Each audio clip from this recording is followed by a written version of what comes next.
My children abandoned me when my husband died. 18 years later, they came back only because my rich sister left me everything.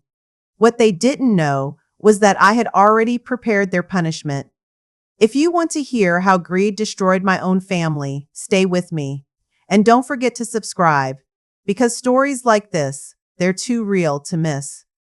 I still remember the weight of his hand in mine, cold, heavy, lifeless. Mom, Daniel muttered, eyes darting everywhere but at me. We can't stay here. I blinked at him, confused. What do you mean? Your father just... My throat burned. I couldn't finish. Lisa sighed, arms folded tight across her chest. We can't handle this, Mom. We're adults now. You'll figure it out.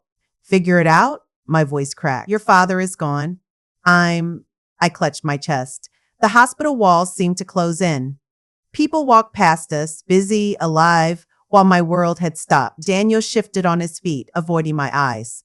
We've got our own lives. I'm not moving back in. Neither is Lisa. The words hit harder than the doctor's announcement. You're leaving me? I whispered. Lisa rolled her eyes like I was a child throwing a tantrum. Don't make this harder. We'll check on you once in a while. Once in a while? I couldn't breathe. I reached for her arm, but she pulled back. I'm sorry, Mom, she said flatly, but we can't drown with you. Drown with me. That's what I was to them, a sinking ship. I stood frozen in that sterile hallway as my children walked out, their steps echoing until silence swallowed me. My husband's body was still in the room behind me, and my children, our children, were already gone. When I finally got home that night, the house mocked me. His shoes by the door, his coffee mug on the counter. I set my purse down and just stared. For years, I had built this home around my family, cooked every meal, scrubbed every stain, stretched every dollar to keep us afloat. And now it was just me. I boiled water, almost on autopilot. He used to love tea before bed with 2 spoons of sugar. I poured a cup and set it on the table out of habit. The chair across from me stayed empty. I whispered into the steam.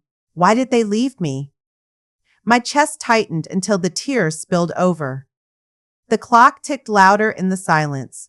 The walls seemed to breathe with memories, laughter that wasn't there anymore, footsteps that would never come again. I thought maybe Daniel would call, or Lisa would at least text. Nothing.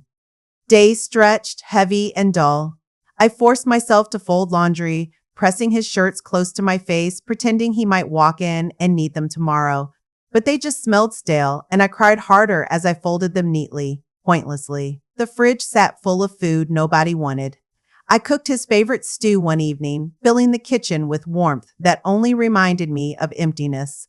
I sat alone, spoon clinking against the bowl, tears dripping into it. I had raised those children with meals like this. Now they were somewhere else, eating with people who mattered more than I did. The betrayal cut deeper than the grave. My husband had no choice in leaving me. But my children, my own flesh and blood, chose it. They chose freedom over me. I cried every night until my throat ached, clutching the quilt we had shared. Some mornings, I couldn't even pull myself out of bed. I thought of calling them, begging them to come home. But then I remembered Lisa's cold eyes, Daniel's impatient tone. They had already decided. Still, I hoped. A mother always hopes. Weeks later, I sat at the dinner table again, untouched food in front of me, staring at the empty chair across the table. My chest was heavy with silence. The phone rang. I wiped my eyes, thinking, maybe, just maybe. It was one of them. My hand trembled as I picked it up. Mrs. Thompson? A firm voice asked. This is regarding your sister Margaret. I'm afraid I have some important news. My grip tightened on the receiver. My heart raced. Important news. About Margaret. I didn't know it yet, but that call was about to change everything. The phone kept ringing on the table, sharp and impatient. I almost didn't answer. I was still sitting there with my husband's photo in front of me, my eyes swollen from crying. My hands were trembling when I picked it up. Mrs. Harris? A calm male voice asked. Yes, my throat was dry. This is Attorney Collins. I represent your late sister, Margaret. I'm sorry to inform you she passed away last week. The words froze me. I pressed the phone against my ear, my chest tightening. Margaret, no. That can't be right. She was fine the last time I heard from her. I'm truly sorry. She appointed me to handle her estate. She requested you be notified immediately. Could you come to my office tomorrow? My voice cracked. Her estate. Why me? She had so many friends, so many people around her. She was very clear in her instructions. Please come in. It's important. I hung up slowly, my mind spinning. Margaret was gone. My sister, the one who wore pearls even when she baked cookies, the one who lived in a world of luxury while I pinched pennies. We hadn't been close in years. And yet she wanted me there. I sat in silence. My children hadn't called me in months, not even after the funeral. Now this call about Margaret, it felt like being pulled into another storm when I hadn't even survived the first one. The next morning, I forced myself out of bed, dressed in the plain black dress I wore at my husband's funeral, and took the bus to the city. Inside the lawyer's office, the air smelled of polished wood and ink. A man in his 60s greeted me with a firm handshake. I'm sorry for your loss, he said gently. Thank you, I whispered, my eyes fixed on the leather folder on his desk. He opened it carefully. Your sister left a will. I'll read it aloud. I gripped my purse tightly, bracing myself. To my sister, he began, who gave up so much of her life for her family, I leave everything I own. My house, my savings, my businesses. I want her to live the rest of her days with peace, comfort, and dignity. My breath hitched. What? That can't be right? It's correct, the lawyer said. She was very firm. You are the sole heir. I covered my mouth, shaking my head. No, she had no reason to. I don't deserve this. I can't even pay my gas bill. He slid the papers toward me. She wanted you to have it. Sometimes love speaks in ways we don't understand. My eyes filled with tears. Margaret was gone, and with her last breath, she had thought of me. When I left the office, I wasn't holding just documents. I was holding the weight of a life I never expected. A mansion, money, businesses, all in my name. It didn't feel real. The first time I stepped into Margaret's house, I stood frozen at the door. Marble floors stretched under my feet. Chandeliers sparkled overhead. Her perfume lingered faintly in the hall. I whispered, Margaret, why me? I walked room by room, touching the things she left behind. Her grand piano, her velvet armchair, the stack of books by her bed. It felt wrong to intrude, but I also felt her presence, as if she was telling me, this is yours now. That evening, I rolled up my sleeves. I couldn't sit still. I dusted the furniture, watered her plants, folded the throw blanket. My back ached, but I didn't stop. Maybe I thought if I cared for her house, I was caring for her too. As I wiped the kitchen counters, memories flooded me. Margaret laughing in our childhood kitchen, teasing me for burning toast. Margaret handing me money quietly when my husband lost his job years ago. Margaret always shining, always confident, and me, always the plain one, the struggling one. Now, she had left me all of this. I sat at the dining table, staring at the chandelier above me. For the first time in months, I felt a flicker of hope. Maybe I could breathe again. Maybe I wouldn't have to choose between groceries and medicine. Maybe I could even forgive myself for surviving when everything else fell apart. But the flicker didn't last long. As I sipped tea from one of her crystal cups, guilt crept in. Why me? Why not Charity? Why not one of her friends who adored her? Why would she give everything to a sister who hadn't even visited her much in recent years? I whispered into the silence. I don't know if I can carry this, Margaret. The silence answered me back. Still, I promised myself I would honor her. I would keep her house alive. I would not waste what she had given me. I leaned back, exhaustion washing over me. For a moment, I closed my eyes, letting myself imagine that maybe this was the start of a new chapter. Maybe I wasn't completely alone after all. I heard the sound, then sharp, sudden, breaking the fragile peace I had built in my head. 3 knocks at the door, loud, demanding. I froze, my teacup trembling in my hand. Who could it be? I wasn't expecting anyone. Nobody even knew I was here. The knocks came again, harder this time. I stood slowly, my heart thudding against my ribs. When I reached the door, I hesitated. My hand hovered over the knob, my mind racing. A chill spread across my arms. Finally, I opened it, and the moment I saw who was standing there, my knees nearly buckled. The knock came sharp, echoing through the hall. I wasn't expecting anyone. My heart skipped as I wiped my hands on a towel and opened the door. "Mom," Daniel said, smiling too wide. Lisa stood beside him, arms crossed, eyes scanning the house behind me before she even looked at me. I froze. My children, after 18 years of silence, were standing at my door as if they'd just come home from a long trip. My throat tightened. What are you doing here?" Daniel leaned in, pressing a kiss on my cheek like a stranger mimicking affection. "We missed you. Thought we'd check on you." Lisa added, her voice sugar-coated, "You look good, healthier than I imagined." I wanted to slam the door, but my body betrayed me.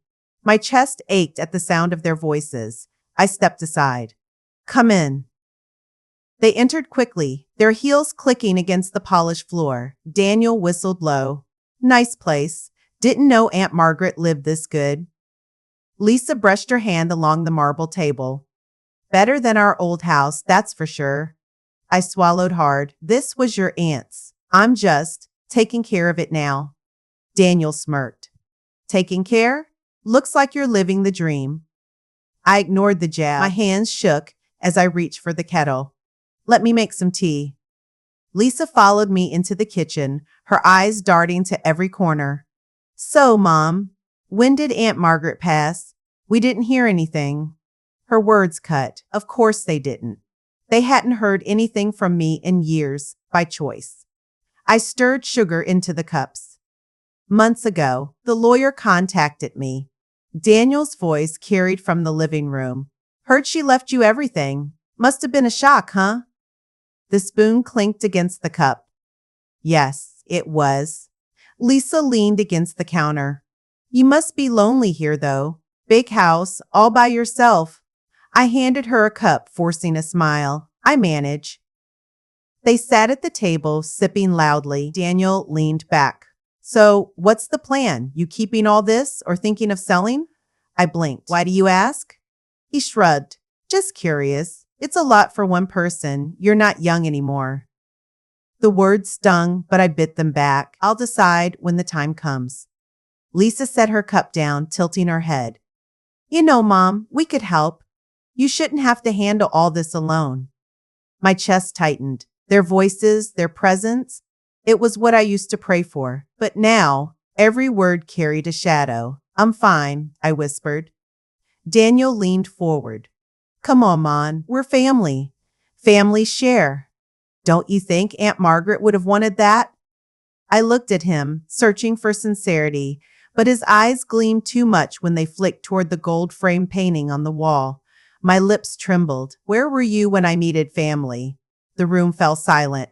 Lisa shifted uncomfortably. "That was a long time ago. We were young. We didn't understand things." I slammed the teapot onto the table. 18 years, Lisa. 18 birthdays, 18 Christmases. Not one call, not one visit. Daniel's smile faded. "We're here now, aren't we?" I wanted to scream, to demand why it took wealth to bring them back. Instead, my voice cracked. "Yes, you're here." Lisa reached across the table, touching my hand lightly. "We regret how things went. Truly." I studied her face. The softness in her tone made something stir in me, but then I noticed how quickly her eyes darted to the pearl necklace lying on the counter.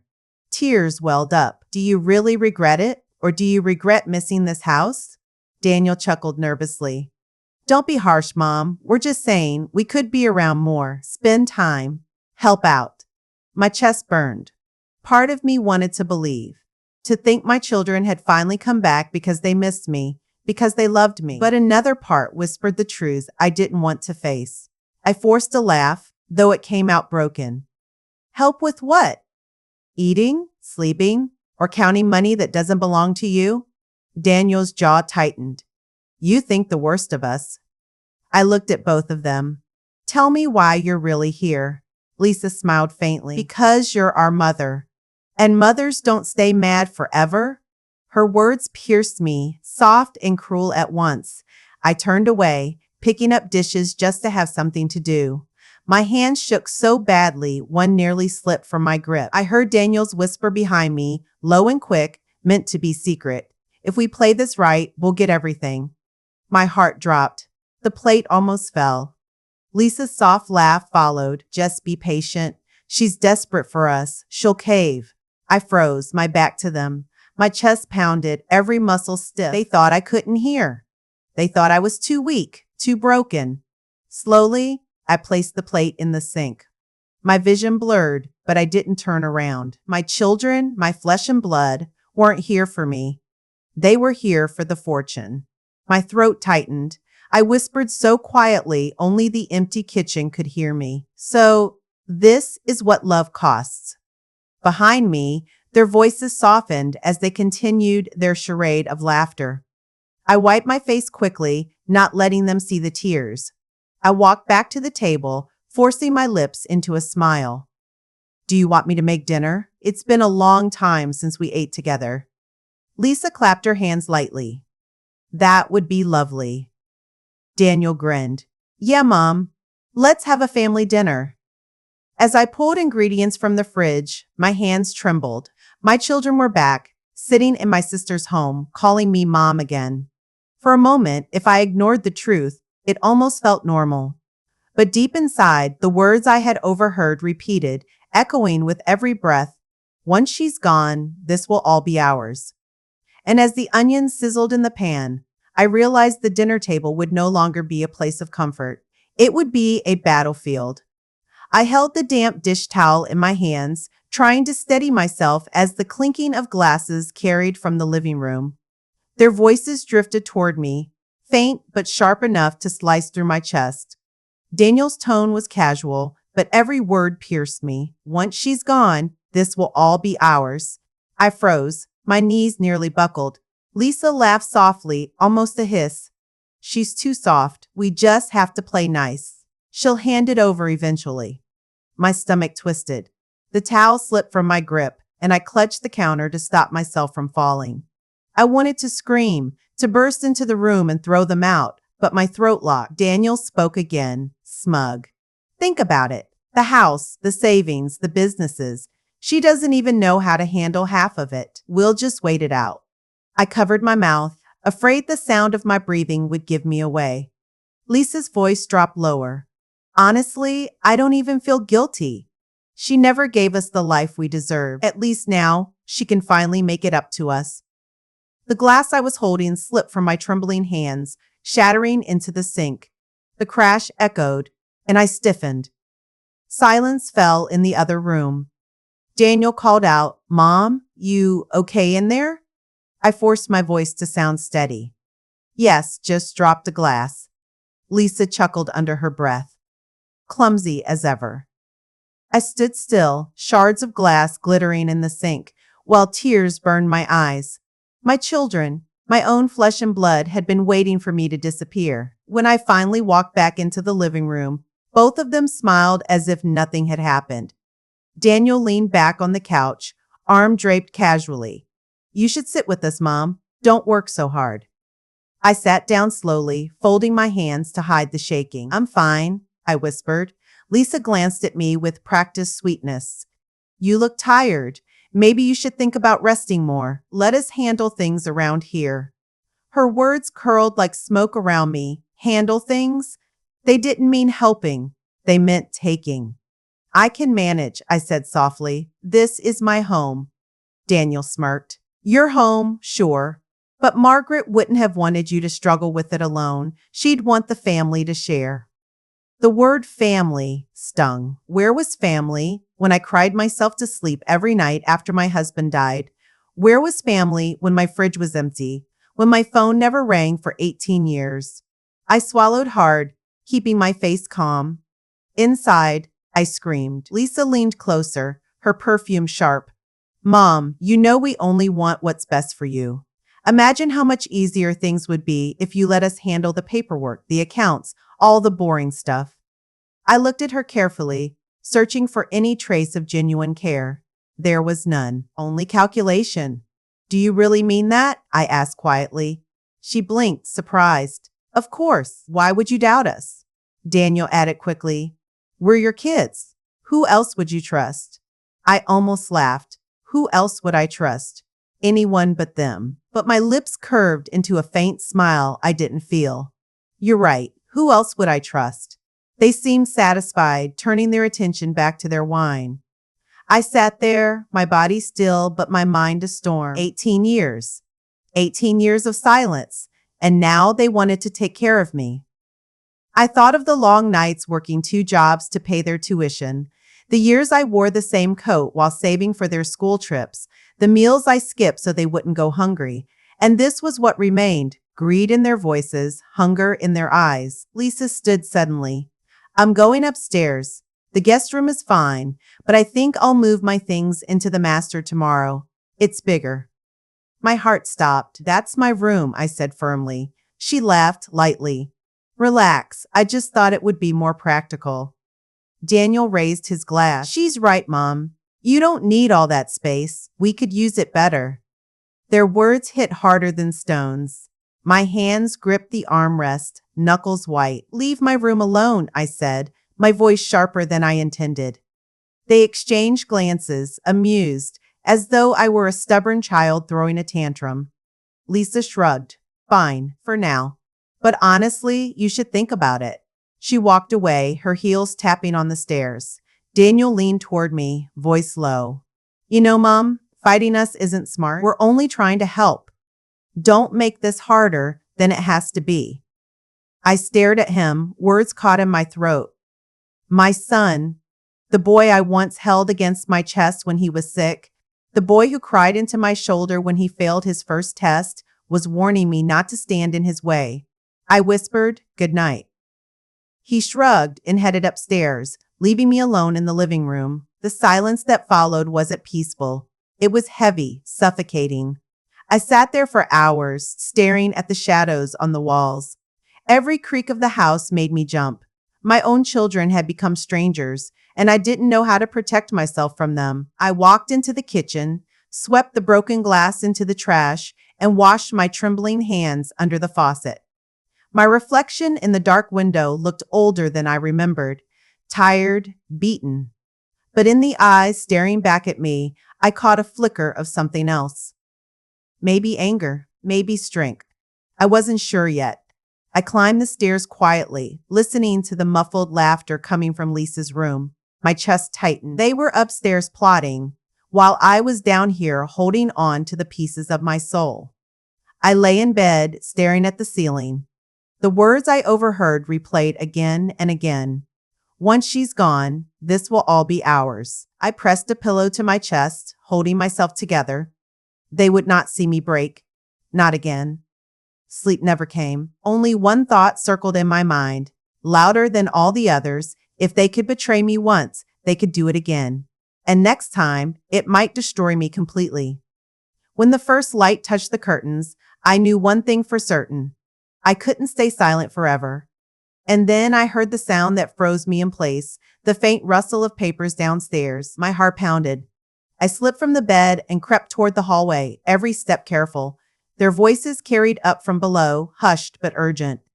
Daniel muttered, "We need to find her documents. If she changes anything, we're screwed." Lisa replied, "Don't worry, she's too weak to fight us." I gripped the railing, my chest heaving. They weren't waiting anymore. They were already taking. And at that moment, I knew. I wasn't just heartbroken. I was at war.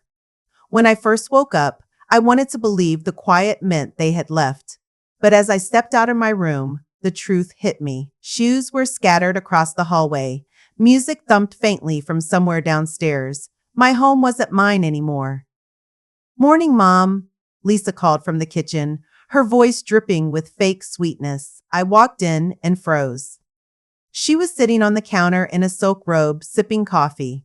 Next to her sat a man I had never seen before, flipping through one of Margaret's magazines like he owned the place. "Who is this?" I asked, my voice sharper than I meant. Lisa rolled her eyes.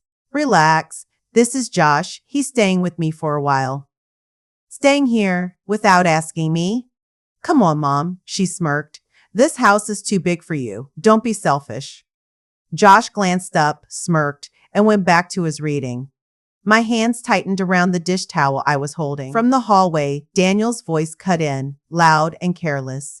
Hey, where are the keys to Aunt Margaret's car? I'm taking it out. I rushed toward him. No, Daniel, that car isn't yours. He waved me off. Why not? You're not even using it. Don't worry, I'll bring it back. That's not the point. Stop acting like a dictator, he snapped. We're family. Everything here belongs to us too. I opened my mouth to argue, but he slammed the door on his way out. Lisa slid off the counter. You're making everything so dramatic. Just enjoy life for once. Enjoy life. Those words cut deeper than they should have. I watched her stroll upstairs with Josh trailing behind her, leaving dirty mugs on the counter. My sister's spotless kitchen now littered with stains and crumbs. I spent the next hour cleaning. Every cup, every plate, every footprint left behind by people who didn't care. I scrubbed until my arms ached, until the marble floor gleamed again. But even then, the house felt heavy, tainted. When I finally sat down to drink tea, Lisa came back down, scrolling on her phone. You know, she said casually, we've been talking. This place could use some renovations. Maybe knock down a few walls, modernize it. Renovations? I stared at her. This was your aunt's house. She loved it this way. Lisa shrugged. Things change. People die. Houses need upgrades. Lisa, don't worry. Once we sell a few antiques, we'll have enough to start. My cup rattled against the saucer. Sell? You can't sell anything. None of this belongs to you. She gave me a pitying smile. You're too attached. That's your problem. You cling to the past instead of looking at the future. I'm not clinging, I whispered. I'm trying to protect what Margaret left. She sighed, bored. Protect it for who? For us, obviously. The conversation ended when Josh returned and draped his arm around her. They laughed, whispering as they walked away. I sat there in silence, my tea cold, my heart heavier than before. That night, the house turned into a circus. Daniel blasted music from the living room while a group of strangers, his friends apparently, sat on Margaret's couches, drinking and laughing. Bottles clinked. Laughter echoed against the high ceilings. I tried to reason with him. Daniel, please. This isn't a club. This was your aunt's home. Show some respect. He barely looked at me. You're too uptight. Relax. Nobody cares. I care, I said firmly. He leaned forward, smirking. Then maybe you shouldn't live here if you can't handle it. The words hit me like a slap. I opened my mouth, but nothing came out. My throat burned with swallowed tears. One of his friends chuckled. Man, your mom's intense. They laughed together, and I felt smaller than ever. I retreated to the kitchen, hoping to escape, but Lisa was there with Josh, raiding the fridge. Do you mind? I asked, trying to keep my voice steady. Mom, relax, Lisa groaned. We're hungry. I cooked dinner earlier. You didn't even touch it. She smirked. It smelled boring. Josh wanted something else. I stared at the untouched casserole still sitting on the counter, the one I had made with the same recipe my husband used to love. Hours in the kitchen, wasted. I turned away, gripping the sink. My chest ached so badly I thought I might collapse. Behind me, Lisa whispered, thinking I couldn't hear. She's losing it. My hands trembled as I scrubbed dishes that weren't even mine, listening to their laughter fill the kitchen. The next morning, I tried one more time. I found Daniel sprawled on the couch, still asleep, empty bottles around him. I shook his shoulder. Daniel, please. This can't go on. I can't live like this. He groaned and sat up. Then don't. Move out. Move out. This is my house. Our house, he corrected, rubbing his eyes. You think Aunt Margaret really wanted you to hoard everything? No, she wanted us to enjoy it. You abandoned me for 18 years, I snapped before I could stop myself. You don't get to walk back in and take everything. His eyes narrowed. Careful, Mom. You're sounding ungrateful. Ungrateful. After everything I gave him, everything I sacrificed, My chest tightened, anger boiling with heartbreak. Lisa walked in, yawning. What's going on now? Mom's being controlling again, Daniel muttered. She rolled her eyes. Seriously, you need to chill. Nobody wants to fight with you, but if you keep this up, you're just going to push us away. Push you away? My voice cracked. You left me long ago. They both stared at me like I was speaking nonsense. The silence was louder than any shouting. I couldn't take it anymore. I grabbed a broom and started sweeping furiously, trying to drown out their presence with the sound of bristles against the floor. My arms shook, but I didn't stop until the hall was spotless. When I turned, Lisa was rifling through a drawer, shoving papers aside. What are you doing? I asked. She froze. Nothing. Just looking for something. Her eyes darted toward the corner cabinet, the one Margaret had always kept locked. My stomach dropped. Stay away from that, I said firmly. Lisa's lips curled into a smug smile. Why? What are you hiding? Before I could answer, she walked off, humming. My heart pounded in my chest. I sank onto the couch, my hands trembling. The house was no longer mine. My sister's memory, my husband's love, my sacrifices, all of it drowned out by their greed. I thought I had already lost everything when they abandoned me years ago, but I was wrong. This was worse, much worse. And as I watched Lisa's shadow disappear upstairs, a sick feeling told me she wasn't done, not by a long shot. I caught her with her hand on the safe. Lisa, I whispered, my voice raw. What are you doing? She jumped, pressing her palm against the metal door as if to block me. Oh, Mom, I was just checking what Aunt Margaret left behind, for us. For us? My throat tightened. Daniel appeared in the hallway, holding a glass of wine. What's going on?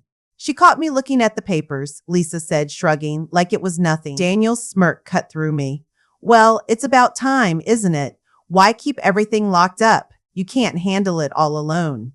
I stepped closer. This isn't yours to take. He laughed. Not ours? Please, we're your children. Everything you own should belong to us anyway.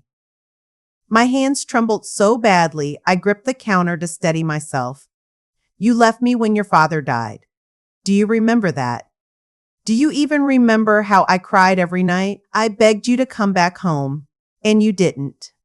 Daniel waved his hand, brushing me off. We were young. Stop dragging up the past. None of that matters now.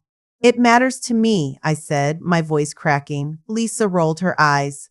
God, you're always so dramatic. Aunt Margaret clearly loved you fine, but we're your kids. You really think it's fair to hog everything while we're struggling? I stared at her. Struggling?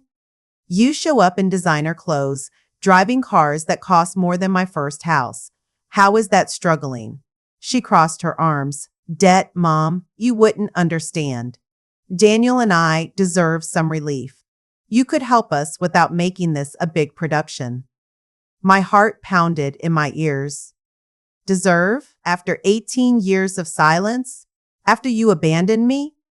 Daniel leaned against the wall, sipping his drink as if this was entertainment. You're being selfish. Margaret's money doesn't belong to you. We know how you manipulated her. The accusation hit me like a slap. Manipulated? She was my sister. She pitied you, Daniel said sharply. Everyone knows it. You were always the weak one, the needy one. That's why she gave you everything, because she felt sorry for you. My breath caught. I wanted to scream, but my voice broke into a whisper. That's not true.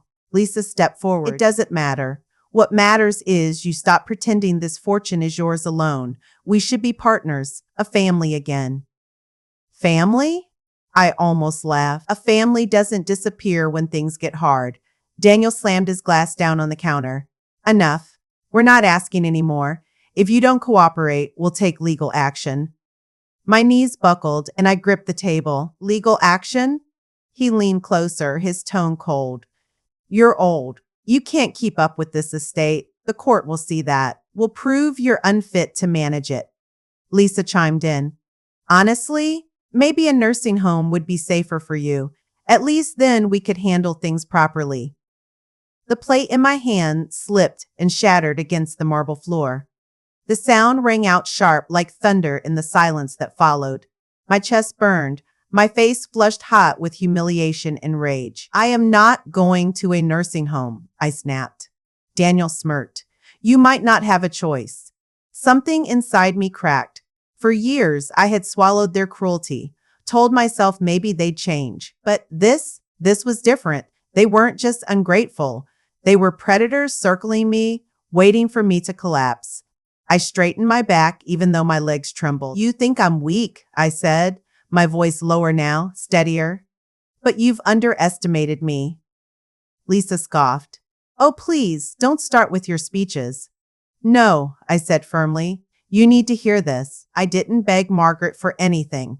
She gave it to me because she trusted me, because she knew I'd take care of it, not because she pitied me. And you, both of you, will never understand that kind of trust because you only care about yourselves. Daniel chuckled darkly, touching, but pointless. At the end of the day, you're just one frail woman holding on to something too big for her. I clenched my fists, nails biting into my palms. My heart was racing, but for the first time in years, my fear carried a spark of fire. They thought I was powerless. They thought I had no choice. They were wrong. I met Daniel's eyes and didn't look away. Get out of my house. His smirk vanished. What did you say? You heard me. Get out. Lisa laughed, high-pitched and cruel. You're hilarious, Mom. This isn't just your house. It's ours now, too. We're not going anywhere. My voice shook, but I pushed through. If you stay, you'll regret it. Daniel leaned in, his face inches from mine. Big words from someone with nothing left but papers and memories.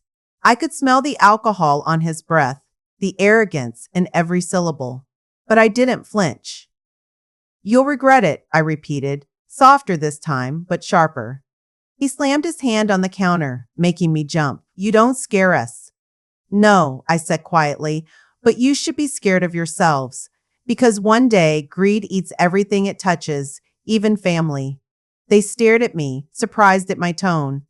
For a brief second, the room fell silent, heavy with tension. Lisa finally broke it with a mocking laugh. You're losing it, Mom. Honestly, you sound insane. Daniel shook his head. She's not worth it tonight. Let's go. They stormed off down the hall, muttering under their breath. Doors slammed, footsteps echoed, and I was left alone in the kitchen with broken glass scattered across the floor. I sank to my knees, tears spilling onto my cheeks. My chest hurt from holding back the scream that wanted to escape. For years, I had begged for their love, their approval, their presence. And now I saw them clearly, strangers wearing the faces of my children. I picked up the shattered pieces one by one, cutting my hand on a sharp edge. Blood welled up, but I didn't stop. This sting grounded me. I whispered to myself, enough. No more begging, no more waiting.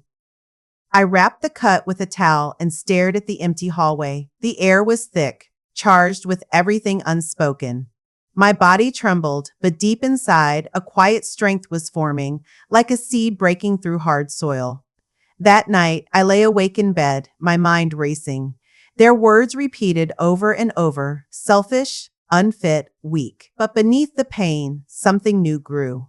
A plan, a way out. I wasn't going to let them destroy me, not after everything I had survived. They thought I was fragile. They thought I was blind. They had no idea I was already one step ahead. I closed my eyes and whispered to the darkness, tomorrow, I fight back. I sat across from Mr. Strutt Hill, my sister's lawyer, with my hands locked together so tight my knuckles turned white. You're saying they've moved in? He asked gently. Yes, I whispered. They treat the house as if it already belongs to them. They tell me what I can and can't do. They don't hide their intentions anymore. He leaned forward. And you're certain you want to change your will? I hesitated, my throat burning. Images of Daniel and Lisa as children flashed in my head.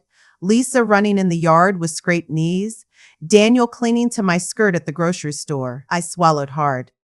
They don't see me as their mother anymore, only as a doorway to money. He nodded. Then we'll make sure they never get their hands on it. For the first time in weeks, I felt a flicker of relief. Can you make it so they don't get a cent? I asked, almost ashamed of the words. Of course. We'll redirect everything to the charities of your choosing, and if you wish, a trust for children who truly need it. A weak laugh escaped me. Children who won't throw their mother away. He pushed the documents toward me. Sign here. My hand shook as I held the pen. This is it. This is the line between who I was and who I need to become. I pressed the tip to paper and signed. When I slid the papers back, I felt strangely lighter, as though Margaret herself had placed a steadying hand on my shoulder. When I returned to the mansion that evening, Daniel was sprawled across the sofa, remote in his hand, shoes on the velvet cushions. You're late, he muttered. I set the grocery bags on the counter. I don't have to explain where I go. Lisa appeared from the hallway. Don't start, Mom. We were worried. You're old. You can't just vanish without telling us. I was buying food, I said flatly. Daniel chuckled. You should let Lisa handle shopping. You could get dizzy and break a hip. I bit my tongue, holding back the anger that rose in my chest. They thought I was weak. They thought I was theirs to control. I began unpacking vegetables, lining them on the counter. My fingers brushed the tomatoes, and I thought, if only they knew. If only they knew this kitchen, this house, this fortune, they'll never touch it. Lisa leaned against the counter, watching me. Mom, did you ever think about dividing Margaret's money early? You know, so we can invest it smartly? No, I answered, slicing onions. Margaret trusted me to handle things. And I will. Daniel groaned. You're impossible. You'll waste everything just sitting here dusting furniture. I glanced at him, knife in hand, the sting of onions in my eyes mixing with unshed tears. I dust because I respect this house. Something you don't understand, he scoffed. Respect won't pay bills. Lisa placed a hand on my arm. We just want to help, Mom. Really. We could take some weight off your shoulders. I pulled away. The last time you wanted to help, you left me alone for 18 years. The words slipped out sharper than I intended. Silence spread through the kitchen. Lisa's face hardened. Daniel's smirk vanished. You'll never let that go, will you? Daniel said coldly. No, I whispered, because a mother doesn't forget being abandoned. Lisa crossed her arms. Fine, but don't expect us to stick around if you keep throwing it in our faces. Inside, I almost smiled. Good. Leave. Leave before you realize you'll never inherit a thing. But they didn't leave. They stayed, circling me like vultures, convinced they just had to wait. Over the next days, I played the part of the weary mother. I cooked, cleaned, and let them believe I was too tired to argue. But inside, every meal I prepared, every errand I ran, carried a secret weight. When I walked to the market, pushing a cart filled with bread and milk, I felt a quiet triumph. I smiled at the cashier, not because of politeness, but because I carried knowledge my children didn't. As I folded laundry in the sunroom, I thought, I'm not their victim anymore. They're mine. One evening, while I set plates on the table, Daniel eyed me. Why are you smiling so much lately? Am I? I asked lightly. Yeah. It's weird. You've been acting different. Lisa studied me too. You're hiding something. My heart thudded, but I kept my face calm. I'm just trying to find peace. Daniel narrowed his eyes. Well, don't get too comfortable. Remember, we're family. What's yours is ours. I leaned over the table, meeting his stare. Is it? For a moment, he faltered. His jaw tightened, but he looked away. That night, alone in my room, I sat on the edge of the bed, staring at Margaret's photo. I whispered, They think I'm broken, but I'm not. You gave me more than money, Margaret. You gave me a way out. I closed my eyes, breathing slow, steady breaths. For the first time since my husband died, I felt strong. The next morning, I walked into the kitchen humming softly. Daniel frowned at me. Lisa raised an eyebrow. What's with you? Lisa asked. Nothing, I said, placing a kettle on the stove, just enjoying the quiet. Daniel muttered, creepy. I let the words slide. Their insults couldn't reach me anymore. When the tea boiled, I poured it slowly, savoring the steam. My hands no longer shook. My heart no longer begged for their love. As I carried the cup to the table, I thought, let them think I'm weak. Let them think I'm clueless. The truth will knock them to their knees soon enough. I sipped my tea, smiling faintly as they bickered in the living room. Their voices rose, greedy, sharp, selfish. And in that moment, I knew I wasn't the powerless mother anymore. I was holding the strings, and soon they would find out. I came home earlier than usual that afternoon. My hands still carried the weight of the grocery bags, but it wasn't the weight that stopped me in the doorway. It was the sound of voices, strangers, echoing through the living room. I stepped inside and froze. Daniel was laughing with two men I had never seen before, their arms full of Margaret's antiques. The clock, the porcelain figurines, even the silver tray she had cherished, all gone from their places. Daniel, I whispered, my throat tightening, what are you doing? He didn't flinch. He barely turned his head. Relax, Mom. Just making a little extra cash. These things don't matter to you.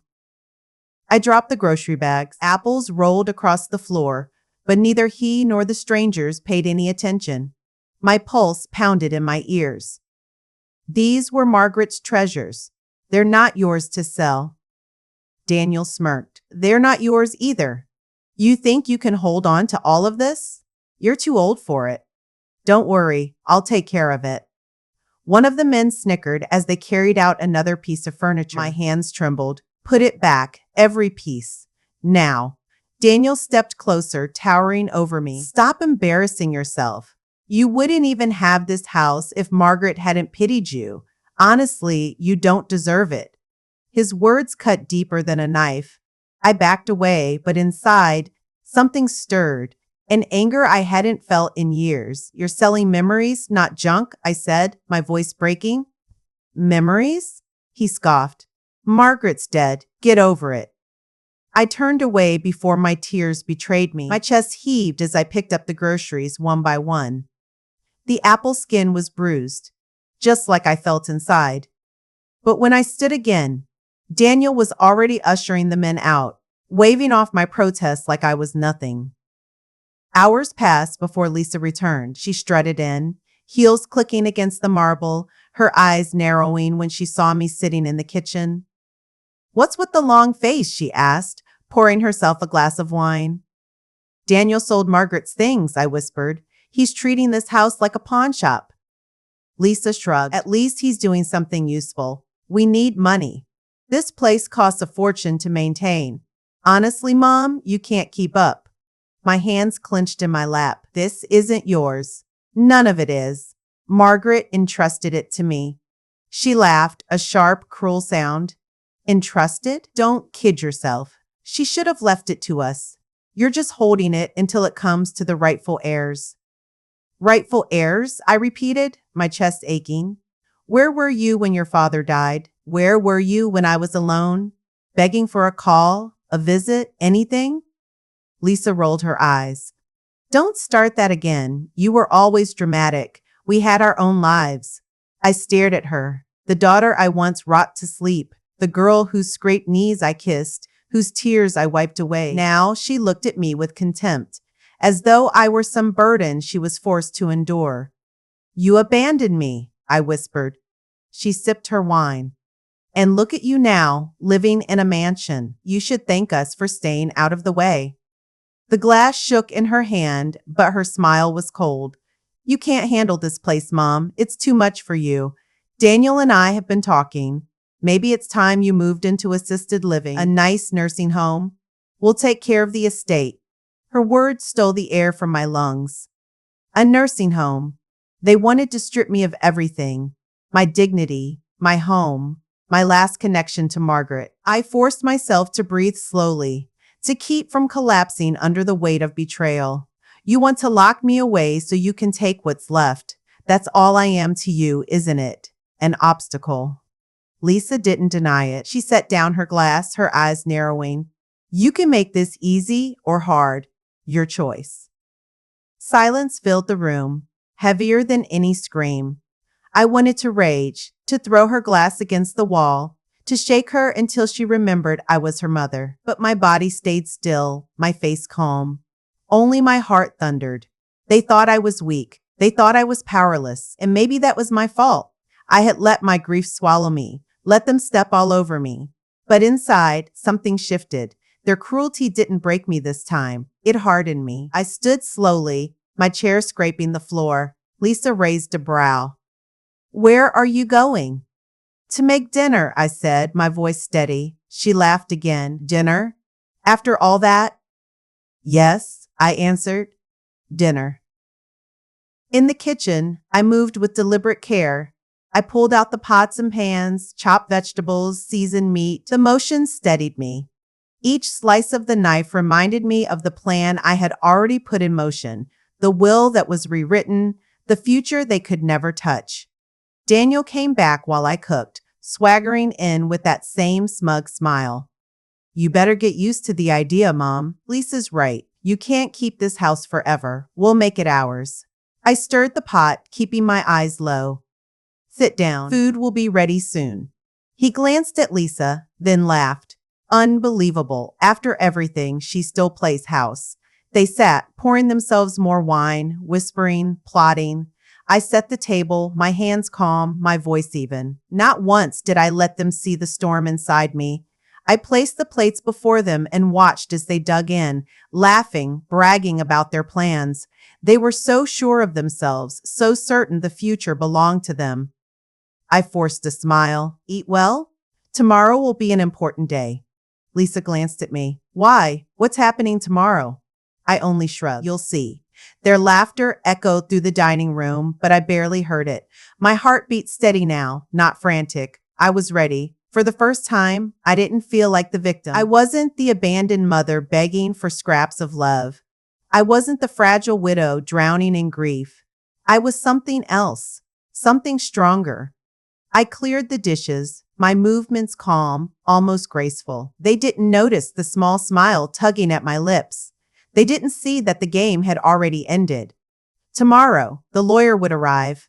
Tomorrow, the truth would burn their illusions to ash. I walked to the sink, rinsing the plates, listening to their careless chatter behind me. My reflection in the kitchen window showed a tired woman, yes, but also a determined one. And for the first time in years, I felt in control. The lawyer's voice carried through the hall, steady and sharp, each word cutting through the silence like a blade. And, as per Mrs. Margaret Collins's wishes and the updated documents prepared by her sister, the inheritance will not be divided among family heirs. Instead, the assets will be directed toward charitable trusts and foundations for children in need. I sat at the long table, my hands clasped tightly together, watching my son and daughter's faces fall. Their fake smiles evaporated. Daniel's jaw tightened. Lisa's eyes darted toward me, wide with disbelief. "What the hell is this?" Daniel barked, slamming his fist on the table. Lisa leaned forward, her voice sharp. "Mom, tell him this isn't real. You wouldn't do this to us." My throat burned, but my voice came out steady. "It's real. I made sure of it."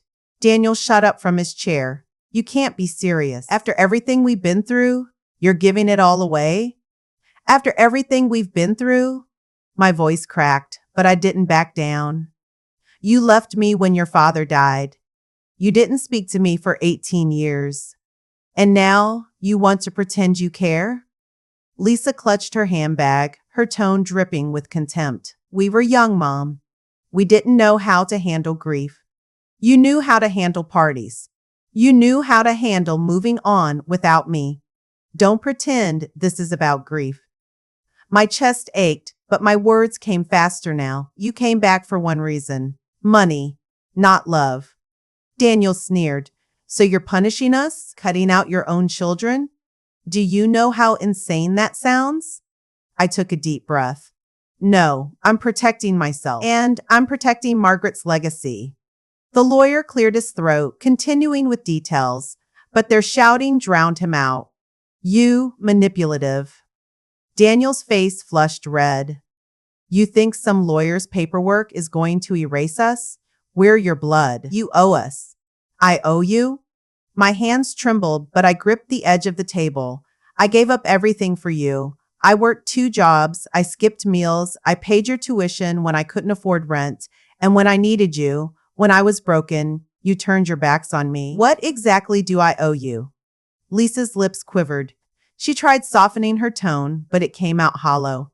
We thought you didn't need us. I laughed bitterly. Didn't need you. I begged for a phone call, a visit, a little compassion. Instead, you left me in that house, drowning in bills, while you built your lives without me. Daniel pointed at me, voice rising. This is pathetic. You're letting bitterness control you. We deserve that inheritance. We're your children.